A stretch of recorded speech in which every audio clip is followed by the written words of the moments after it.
During our movie night at home, my boyfriend fell asleep on the couch with his phone unlocked. Messages kept coming in from work project. Miss your touch already and last night was amazing. Can't wait to see you again tomorrow. We'd been together for 3 years and just put a deposit down on a house. I put his phone back and gently covered him with a blanket like nothing happened. Yesterday, my phone had 51 increasingly desperate texts. Me and Harrison have been together for 3 whole years. Like, we just put a deposit down on a cute little craftsman house in the suburbs last week. We had names picked out for our future kids.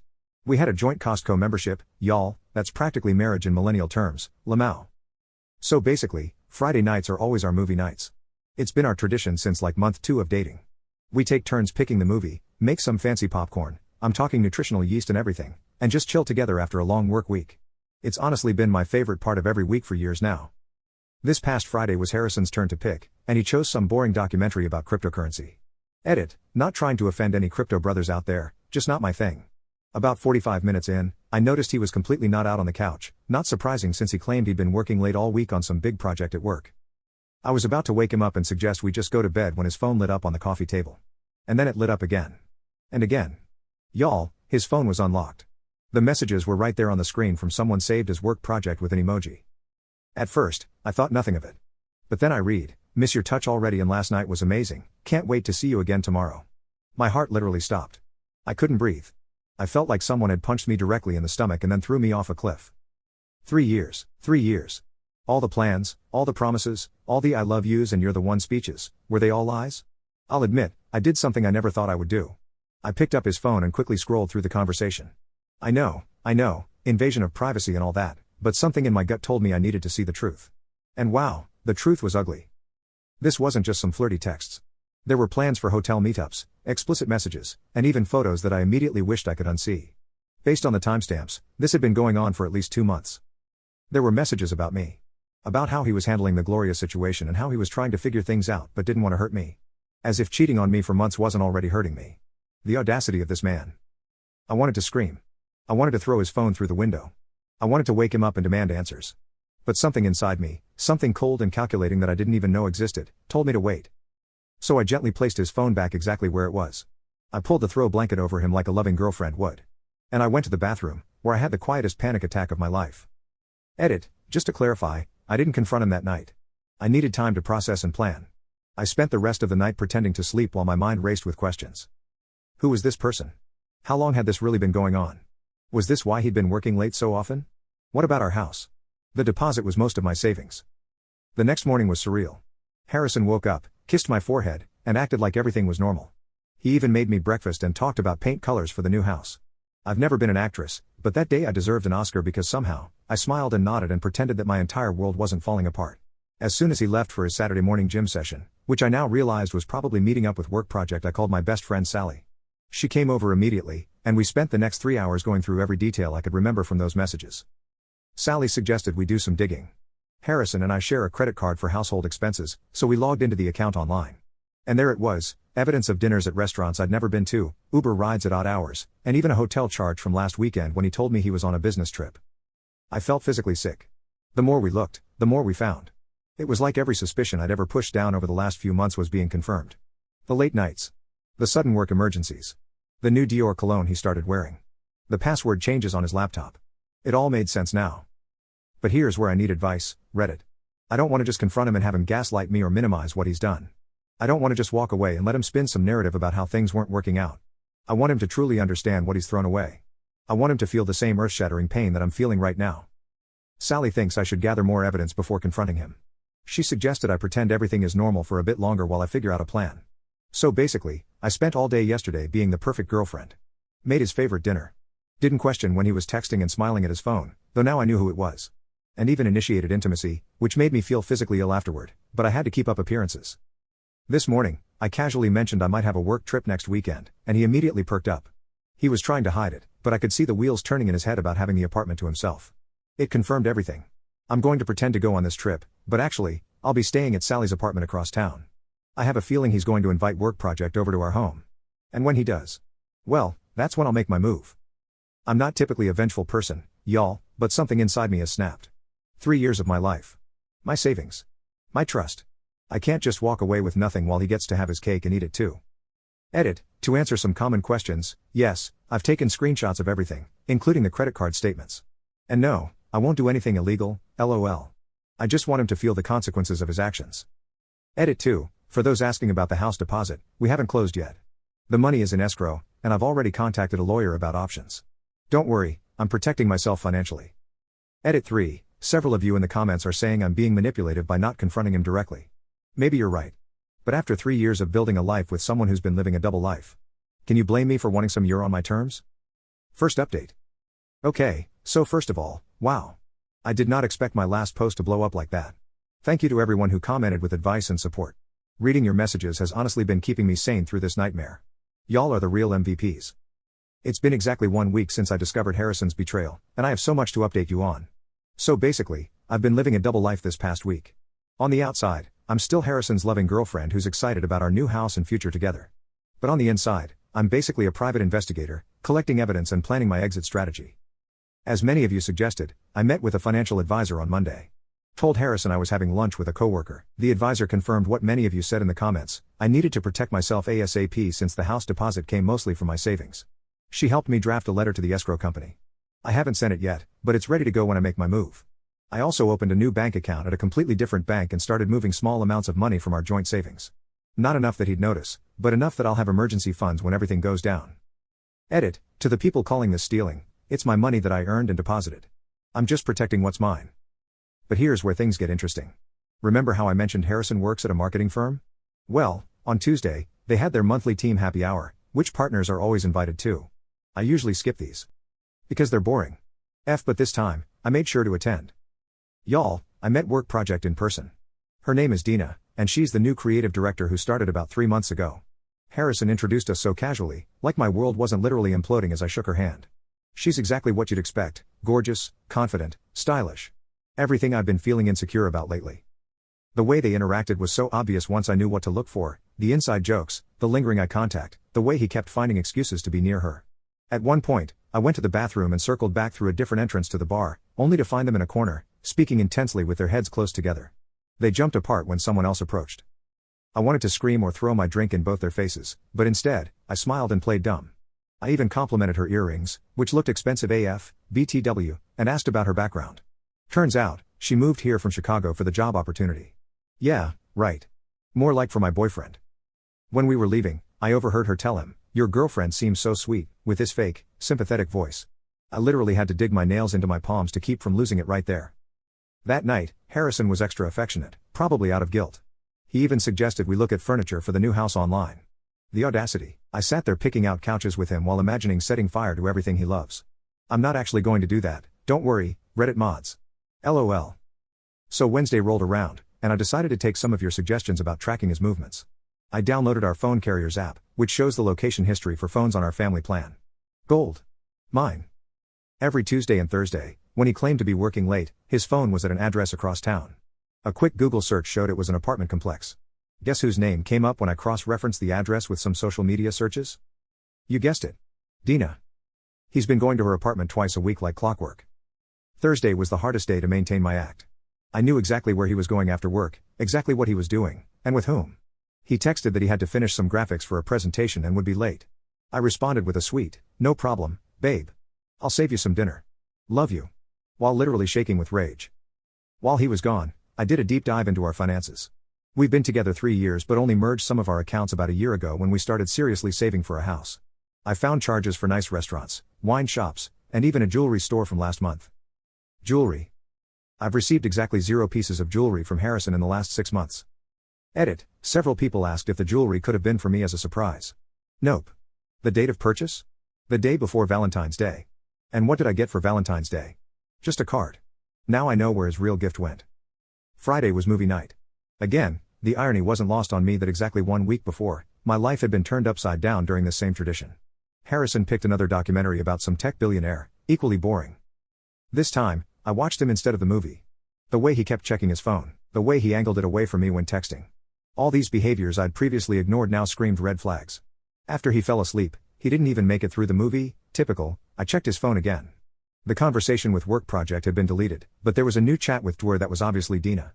They were making plans for next weekend, when I'm supposedly at my work trip. Which brings me to my current plan. I've told Harrison I'll be leaving Thursday night for a healthcare conference in Denver. I work in office management, so this is plausible. In reality, I'll be at Sally's apartment across town, watching everything unfold via the doorbell camera I secretly installed yesterday while Harrison was at the gym. Based on their texts, Dina will be coming over Friday night, to our apartment. Probably sleeping in our bed. The thought makes me physically ill, but it will be the final proof I need. While they're playing house in my absence, I'll be executing the next phase of my plan. 1. Sending the letter to the escrow company about the house deposit. 2. Transferring the remaining money from our joint accounts. 3. Packing up my essential belongings. I've already been slowly moving sentimental items to Sally's. 4. Printing copies of all the evidence I've gathered. 5. And finally, preparing for the confrontation of a lifetime. Several of you suggested some wild revenge scenarios in the comments, and I appreciate the creativity, but I've decided I want something more impactful. I don't just want a momentary gotcha moment. I want Harrison to understand exactly what he's losing. Not just me, but our future. His reputation and his dignity. The hardest part has been pretending everything is normal this week. We've still been sleeping in the same bed, eating meals together, making plans for the future. Yesterday, he wanted to talk about potentially getting a dog for the new house, and I had to sit there nodding and discussing breeds while knowing there will be no house, no dog, and no future. Sometimes, I look at him and still see the man I fell in love with, the man who held my hand through my dad's health scare last year, the man who surprised me with concert tickets for bands I love, the man I thought I'd grow old with. And then I remember the texts, the lies, the betrayal, and I feel nothing but cold determination. Am I doing the right thing, Reddit? He's taken so much from me already, my trust, my plans for the future, my sense of security. I want to take back some power in how this ends. Edit, to address some common questions. Yes, I've been tested for STIs. All clear so far. And yes, I've documented everything for potential legal issues with the house. Edit 2, several people asked if I've considered that this could all be explained away somehow. Trust me, there is no innocent explanation for the texts I saw and the evidence I've gathered. This isn't a misunderstanding. Second update. Y'all, my hands are literally shaking as I type this update. The past 72 hours have been the most emotionally draining of my life, but what went down was so much more satisfying than I could have imagined. I'm still in shock that I actually went through with it. So basically, let me pick up where I left off. Last Thursday, I kissed Harrison goodbye with my overnight bag packed for my conference in Denver. He actually helped carry my bag to the car, told me he'd miss me, and that he'd just be catching up on work while I was gone. The lies this man tells with a straight face, unbelievable. I drove around the block, waited 20 minutes, then headed straight to Sally's apartment. We'd set up a command center of sorts, snacks for stress eating and enough wine to get through what we knew would be a difficult night. While we waited, I finalized everything. I sent a notarized letter to the escrow company withdrawing from the house purchase, transferred my portion of our joint savings to my new account, contacted my doctor to have my medical records transferred to a new practice, changed all my passwords and recovery emails, and removed myself as an authorized user on our credit cards. Around 7:30, the doorbell camera alerted us to movement. And there she was, Dina, looking gorgeous in a dress I could never afford, carrying an overnight bag and a bottle of wine. Harrison greeted her with a kiss that made my stomach turn. They didn't even wait until they were inside to start pawing at each other in the doorway of the home we shared. That's when something inside me just shifted. Sally saw it happen. She said my whole face changed. I wasn't sad anymore. I was done. Okay, so here's where I did something I never thought I would do. I opened the doorbell camera app on my phone and hit record. I captured everything, the kiss, them going inside, even their conversation through the door about how nice it was to finally have the place to themselves. The audio was crystal clear, y'all. Like, you could literally hear Harrison telling Dina how excited he was for a Harrison and Dina weekend without having to worry about Gloria. I saved that recording and then I downloaded the Ring app on my laptop so I could continue recording throughout the evening every time they came into view, like when they went out on the balcony with wine glasses or when Harrison ordered food delivery. I captured it all. That night, I did something even bolder. I set up my old phone on our apartment balcony. We're on the second floor, and the balcony wraps around to the bedroom window. I climbed up the fire escape with Sally's brother keeping watch, and I positioned the phone where it could see into our bedroom through the gap in the curtains Harrison never closes properly. The next morning, I went to our apartment while I knew Harrison would be at work. I had exactly 3 hours to get everything important out before he might come home for lunch. Sally brought 2 of her brothers to help, and we worked like a well-oiled machine. I only took what was undeniably mine: clothes, personal items, family heirlooms, and a few pieces of furniture I'd brought into the relationship. I left all the joint purchases and anything that could be disputed. I wasn't interested in stuff. I just wanted out. Before I left, I did one final sweep to make sure I hadn't forgotten anything important. In the bathroom, I found her hairbrush and makeup on my vanity. In the kitchen, there were 2 wine glasses in the sink. And in the bedroom, well, let's just say the evidence of their night together was obvious. I left my key on the counter along with some printed evidence of their affair, a few text screenshots, some credit card statements. Just enough to let him know I wasn't clueless. But I kept the recordings for myself. For now. Then I blocked Harrison on everything: phone, email, social media, even Venmo. I contacted our friends and family to let them know we had broken up and that I wouldn't be discussing details but that I needed space from anything related to Harrison. I expected to feel victorious after executing my plan so perfectly. Instead, I just felt empty. 3 years of my life, gone. All our plans, our inside jokes, our routines, erased in a single morning. I cried the entire way back to Sally's apartment. But then his messages started coming through on my work email, the one communication method I'd forgotten to block. First email, 12:34 p.m. Gloria, where are you? Just came home for lunch and saw your stuff gone. What's happening? Call me ASAP. Second email, 12:46 p.m. I see the papers you left. This isn't what you think. Please call me so I can explain. Third email, 1:03 p.m. I know I've made mistakes, but we can work through this. Don't throw away 3 years over a misunderstanding. A misunderstanding? Is that what we're calling sleeping with your coworker for months while planning a future with someone else? The emails kept coming all afternoon, each one more desperate than the last.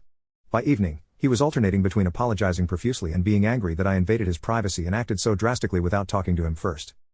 When the emails didn't work, he started showing up at places he thought I might be: my favorite coffee shop, my parents' house, Sally's apartment. Thankfully, she didn't tell him I was staying there. He even went to my workplace, causing such a scene that my boss almost called security. The audacity of this man, to act like I'm the one who did something wrong. That's when the rage I'd been suppressing finally boiled over. So I did it. I really did it. I created a private link to all the recordings, the doorbell footage, the balcony conversation, everything, and sent it to Harrison's parents. Edit, to those saying this was too harsh, maybe. But this man was planning to buy a house with me while carrying on an affair. His parents had helped with our house deposit. They deserve to know who their son really is. I didn't include any angry message or explanation. I simply wrote, I thought you should know why Harrison and I won't be buying the house together after all. I'm sorry to send this, but you deserve the truth. 10 minutes later, Harrison's phone apparently blew up with calls from his parents. How do I know? Because he sent me 20 text messages from his friend's phone. How could you send that to my parents? You ruined my life. But I wasn't done. I also sent the link to his boss, not out of pure revenge, but because their company has a strict policy against inter-office relationships, especially between people at different levels. They had been conducting their affair on company time using company resources. Edit, for those saying I went too far by involving his boss, Harrison had recently received a promotion that should have gone to his coworker, Larry, who's been struggling to support his family. Harrison got it partly because Dina advocated for him in meetings. That night, Friday, Harrison apparently went on a bender with his friends. I know this because by 2 a.m., I'd received 51 text messages from unknown numbers, him borrowing friends' phones to get around my block. They ranged from I love you more than anything to you've destroyed everything I've worked for to how could you do this to me? My personal favorite, you can't just disappear after 3 years together and expose my personal life to everyone. What am I supposed to tell people? Maybe tell them the truth, that you're a cheating liar who got caught. Saturday morning, Dina herself reached out via Instagram, now also blocked. Her message wasn't apologetic this time. Apparently, she'd been called into an emergency meeting with HR and was facing possible termination. She blamed me for overreacting and not handling this like an adult. By Saturday afternoon, word had spread through our friend group. The reactions were mixed. Some immediately took my side, disgusted by Harrison's behavior. Others thought I went nuclear by involving his workplace and family. A few tried to remain neutral, saying I should have just walked away quietly. But here's the thing about consequences, sometimes, they need to be public. Harrison wasn't just betraying me in private. He was lying to his parents about the house, manipulating workplace dynamics for his benefit, and planning to continue his double life indefinitely. Why should I be the only one bearing the pain of his choices? Saturday evening, Harrison's mother called me. How did I forget to block her number? To my shock, she wasn't angry at me at all. She was devastated about what her son had done and thanked me for showing her the truth, painful as it was. She apologized for raising such a dishonest man and said their family would be having some serious conversations with Harrison. After that call, I turned off my phone completely for 24 hours. I needed a break, from the drama, from the emotions, from the constant reminders of what I'd lost. When I turned it back on this morning, there were more messages, more missed calls, more people wanting a piece of me and my story.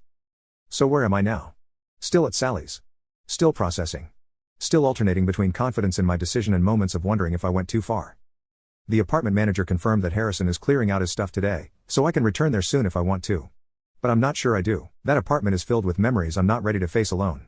I'm thinking of finding a new place entirely, a fresh start. I've also decided to take a week off work to clear my head. My boss was incredibly understanding once I explained the situation, minus the gory details. As for the house, the escrow company confirmed they've received my withdrawal notice. I'll lose some earnest money, but that's a small price to pay for not being legally tied to Harrison for the biggest purchase of my life. Harrison is still trying to reach me through mutual friends, but now his tone has completely changed. He's no longer saying he deserves a chance to explain. Now, he's begging me to please stop sharing the recordings with more people and swearing he's learned his lesson. Too little, too late, Harrison. Edit, to everyone asking if I'll ever let him explain, maybe, someday, when it hurts less. But right now, I can't imagine any explanation that would make what he did okay. Edit 2, for those saying I was too harsh with the videos, maybe. But after being lied to for months while planning a future together, I needed him to face real consequences. Not just a sad breakup he could spin however he wanted. Edit 3, several people have asked for the recordings. Absolutely not. I didn't create them for entertainment. Or to completely destroy Harrison's life, I shared the recordings selectively with people who needed to know the truth. I wasn't looking to humiliate him publicly beyond that. Tomorrow, I meet with a therapist, thanks to those who suggested this in the comments on my last update. So basically, the last time I updated, I had just executed what many of you called nuclear revenge on Harrison. I recorded him and Dina via the doorbell camera, catching their intimate moments, and sent the evidence to his parents, his boss, and everyone who mattered. I moved out, blocked him everywhere, and was hiding out at Sally's apartment, processing the aftermath of my own actions. A lot of you wanted to know if I ever confronted him face to face after all that. The answer is yes, but not how or when I expected. About a week after I sent those recordings, I was having coffee at a little cafe across town. I had chosen it specifically because Harrison would never go there, too hipster for him, lol. I was journaling, something my therapist suggested when I heard someone say my name. I looked up, and there he was, Harrison, looking like absolute hell. Unshaven, dark circles, wrinkled clothes. He'd clearly lost weight, and his eyes had this haunted look I'd never seen before. For a split second, I felt a surge of satisfaction seeing him so wrecked. Then, it was replaced by pure anxiety because I was not ready for this confrontation. He asked if he could sit down. My first instinct was to say no and leave, but something in me needed closure, so I nodded. What followed was the most honest conversation we'd had in months, maybe ever. I just listened as he tried to explain himself. The affair with Dina had started as flirting at work, then drinks after late meetings, and eventually, well, you know. He claimed he never meant for it to happen, classic. That he had been stressed about the house purchase, oh please. That he still loved me but had gotten caught up in the excitement, gag me.